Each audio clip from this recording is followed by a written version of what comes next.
Hello दोस्तों, welcome back to my channel Aarti Naturals. कैसे हैं आप सब लोग? आई होप आप सब लोग खुश होंगे, मस्त होंगे और अपने जीवन में आप यूं ही तरक्की करते रहें, आगे बढ़ते रहें, यही ईश्वर से मेरी प्रार्थना है। तो आज है सैटरडे, सैटरडे का दिन है। मेरा ब्लॉग शुरू हो रहा है सैटरडे मॉर्निंग से। और मॉर्निंग मॉर्निंग में मैंने सारा काम सुबह का कर लिया है। पूड़ी बनाई थी मेथी वाली नाश्ते में।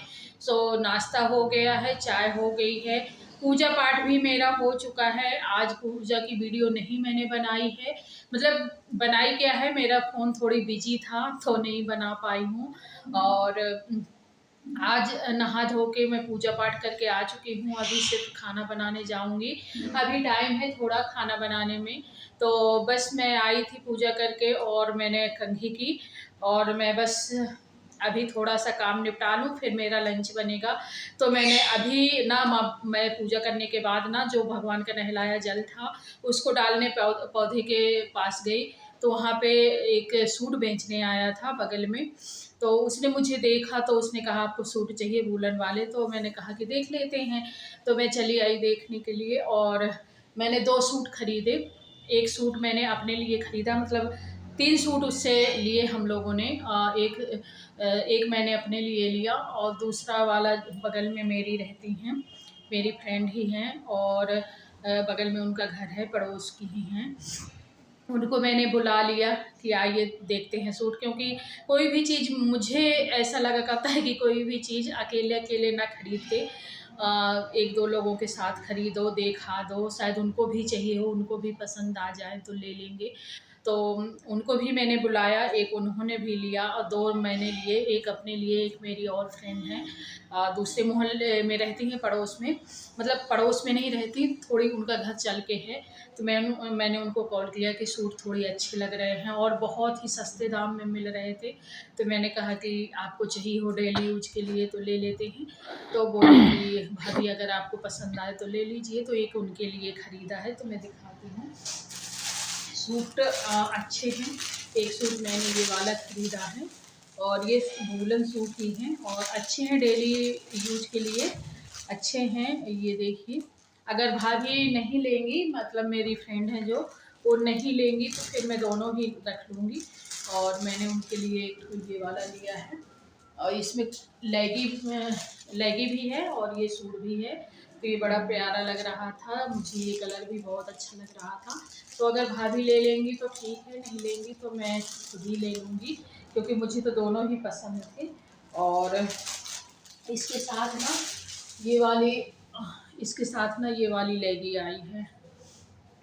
ये देखिए, ये अच्छी घेर वाली म्यानी वाली लेगी है, फटने का कोई डर नहीं है, ठीक है। और जब आप इनके ना प्राइस सुनेंगे तो आपको खुद यकीन नहीं होगा कि अरे इतने सस्ते। तो एक सूट मैंने ये लिया है, मैंने ये वाला अपने लिए लिया है, वो वाला भाभी के लिए, क्योंकि उसका थोड़ी सी साइज हल्का सा छोटा है और मैं थोड़ी हेल्दी ज़्यादा हूँ और भाभी थोड़ी हेल्दी कम है। तो ये थोड़ी मैंने ये वाला लिया है अपने लिए और मुझे वो कलर भी बहुत पसंद था। पर अगर भाभी नहीं लेंगी तो फिर मैं ले लूँगी। बाकी ये थोड़ी साइज़ बड़ा है, वो हल्का छोटा था। तो ये देखिए, मैंने अपने लिए ये वाला लिया है। ये भी अच्छा लगेगा ना मेरे ऊपर, बताइएगा मेरे ऊपर अच्छा लगेगा कि नहीं लगेगा। और मैंने तो ले लिया है, पता नहीं अच्छा लगे या ना लगे। और इसमें भी एक लेगी है, आप देख सकते हैं, ये देखिए। और वो लोग वो बोल रहे थे ना कि पंजाब से आए हम लोग।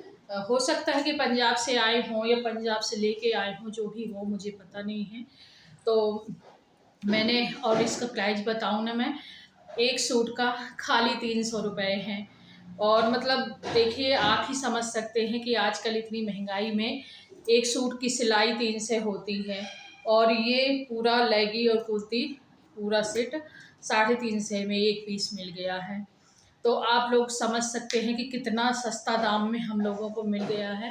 नहीं तो एक सूट अगर हम सिलवाएं भी तो सिलवाने में भी वो 300 सिलाई ले लेते हैं सलवार कुर्ता की। तो मुझे तो अच्छा लगा, मैंने ले लिया। मैंने एक ही लिया और 3 पीस अच्छे लगे थे, एक बगल में ले लिया और एक मैंने भाभी के लिए ले लिया, एक अपने लिए। तो आप लोगों को कैसा लगा ये सूट मुझे ज़रूर बताइएगा। और चलिए मैं आगे का ब्लॉग स्टार्ट करती हूँ। तो दोस्तों अभी मैं आ चुकी हूँ पोछा लगाने बेटे के रूम में, और सभी पूरे घर में ही आज मुझे पोछा लगाना था। वैसे तो ठंडी का सीज़न है तो मैं डेली नहीं पोछा लगा पाती, एक दिन छोड़ के एक दिन पोछा लगाती हूँ। दोनों बच्चे बाहर हैं, छोटी वाली बेटी स्कूल से आती है 1:30 से 2 बजे, 2:30 बज जाता है, और उतने बीच में मतलब इतना ज़्यादा रोज़ झाड़ू तो रोज़ ही लग जाती है। और बेटे के रूम में इस तरह ज़्यादा कुछ काम हुआ तभी आना होता है। तो इस रूम में तो वैसे भी ज़्यादा धूल नहीं होती है, और बाकी के रूम में ऐसा कि रोज़ लगा देती हूँ। जैसे भगवान वाले रूम में है जिसमें सोफ़ा पड़ा है, उसमें रोज़ लगाना ही पड़ता है क्योंकि वहाँ पे पूजा पाठ होती है। और जिसमें बेटी पढ़ती है उस रूम में भी लगा देना होता है। और जिसमें हम लोग लेटते हैं, हम लोगों का बेडरूम है, वहाँ मिट्ठू ज़्यादा रहता है इसलिए वहाँ गंदगी ज़्यादा हो जाती है। तो मतलब मिट्ठू गंदगी फैला देता है, तो वहाँ पे तो डेली ही लगाना पड़ता है। और गैलरी में होता है क्योंकि वहाँ से रोज़ निकलना होता है, दिन भर निकलना होता है, 24 घंटे उसी में, रात को छोड़ के उसी से निकलना होता है। वहाँ पे लग गया, लेकिन बेटे के रूम में एक दिन छोड़ के एक दिन लगाती हूँ क्योंकि यहाँ पे इस रूम में इतनी ज़्यादा धूल नहीं इस समय आ रही, क्योंकि ऊपर का जो जितनी खिड़कियाँ हैं ना वो सब बंद हैं, और बेटा अभी है नहीं यहाँ पे, तो उसका भी ऐसा है कि गेट बंद ही रहता है रूम का। जब कुछ काम हुआ तो खोल लिया, नहीं तो बस गेट बंद ही कर देते हैं। थोड़ी देर के लिए सुबह शाम दोपहर में खुला रहता है, लेकिन उतनी मतलब धूल, क्योंकि गर्मी में धूल तो वैसे ज़्यादा ही आती है, लेकिन अभी क्योंकि गर्मियों में खिड़की वगैरह खुला भी बहुत रहती हैं, तो इस वजह से ज़्यादा धूल आती है। अभी तो इस रूम में बहुत कम ही धूल आती है, तो इस रूम में मैं एक दिन छोड़ के एक दिन पोछा लगा देती हूँ, बाकी पूरे घर में रोज़ ही लगाना होता है। ऊपर के पोर्शन में रेंट में उठा है, तो वहाँ तो वही लड़कियाँ अपना लगाती हैं अपने अपने रूमों में, और जो सीढ़ियाँ हैं वो बस साफ़ करते हैं, छत और सीढ़ियाँ बस रोज़ साफ़ हो जाती हैं। तो यहाँ पे पोछा लग गया है, और दोनों रूम देखिए पोछा लगने के बाद एकदम क्लीन दिख रहे हैं। और पंखा मैंने चालू कर दिया था, और इधर भी मैंने लगाया था, पर मैं इधर बैठी हूँ, पंखा इधर का भी चालू है। इधर भी देखिए अभी पोछा सूखा नहीं है, गीला है, टाइल्स गीली हैं, अभी सूखी नहीं है। और उसके बाद फिर मैंने किचन में सीधा काम करना शुरू कर दिया। किचन में आने के बाद मैंने बनाया है अरहर की दाल, चावल और आलू मेथी की सूखी भुजिया। और ये दाल एक तरफ पक रही है, सब्ज़ी मेरी पक चुकी है, और एक तरफ मैंने दाल चढ़ा दिया, आटा गूँद दिया है, और चावल मैंने रख दिए हैं। जब दाल पक जाएगी तब चावल धुल के डालूँगी, अभी ऐसे रख दिया है। उसके बाद फिर मैं आई हूँ बालों में तेल लगाने, और बाल एकदम उलझे थे। कल मुझे बालों को धुलना है, तो इसलिए मैं तेल लगाने आ गई। तो क्योंकि बिना तेल के बाल धुलो ना तो बहुत ज़्यादा टूटते हैं, तेल लगाने के बाद धुलो तो थोड़ी सी शाइनिंग मतलब अच्छे हो जाते हैं। तो फिर मैं यहाँ पे तेल लगाने आ गई थी, और तेल लगाने के बाद फिर मैं जूड़ा बांध लूँगी। और आप लोगों के यहाँ तो 2 दिन से धूप निकलने लगी है कल से, और अच्छी खासी धूप निकल आती है, ठंडी होती है लेकिन अच्छी खासी धूप निकल आती है। पहले बहुत ज़्यादा धूप मतलब कोहरा 3-4 दिनों तक बहुत तेज़ कोहरा था। तो अभी मैं लगा रही हूँ बालों में तेल, और अब ना अच्छा भी लगता है। दोपहर में धूप सेंक आओ जाके, धूप सुबह भी सेंक लेना होता है थोड़ी देर, पर सुबह उतना ज़्यादा टाइम नहीं मिल पाता है धूप सेंकने का, लेकिन दोपहर में जाके 1 घंटे बैठ के धूप सेंक आना होता है तो अच्छी गर्माहट भी आ जाती है। और क्योंकि सुबह से काम करो ना तो काम की है कि हाथ पैर में एकदम ठंडक सी महसूस होने लगती है। तो बस तेल लगाने के बाद अभी फिर मैं जाऊँगी धूप में। अभी मैं तेल लगा लूँगी और जूड़ा बांध के फिर थोड़ी देर में फिर धूप में जाऊँगी। तो बस मैं थोड़ा तेल की मसाज कर लूँगी बालों में, पूरे बालों में अच्छे से लगाना चाहिए दोस्तों तेल, क्योंकि बालों को जिस तरह पौधों को ना पानी ज़रूरत होती है, उसी तरह बालों को ना तेल की ज़रूरत होती है।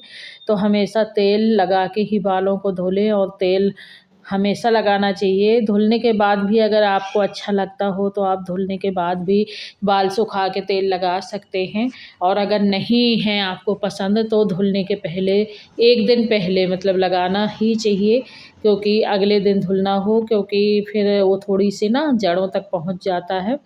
और अब बाल मेरे अरझे हुए हैं क्योंकि मैंने तेल डाला है ना, तो अब मैं इनको सुलझाऊँगी। हेलो और दोस्तों, मेरा खाना बन चुका है। खाना बना के मैं आ चुकी हूँ और आज आंसू स्कूल नहीं गई है अभी। और मैंने दाल बनाया है लंच में।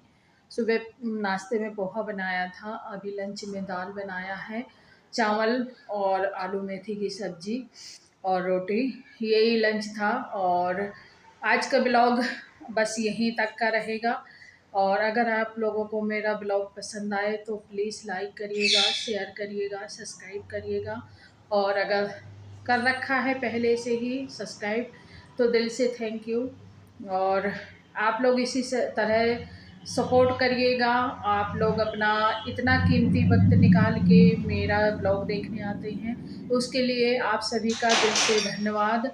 और हमेशा सपोर्ट ऐसे करते रहिएगा। और बस फिर मैं मिलती हूँ आपसे एक नए और ब्लॉग में, नेक्स्ट ब्लॉग में। तब तक के लिए जय भोलेनाथ, राधे राधे, जय माता दी।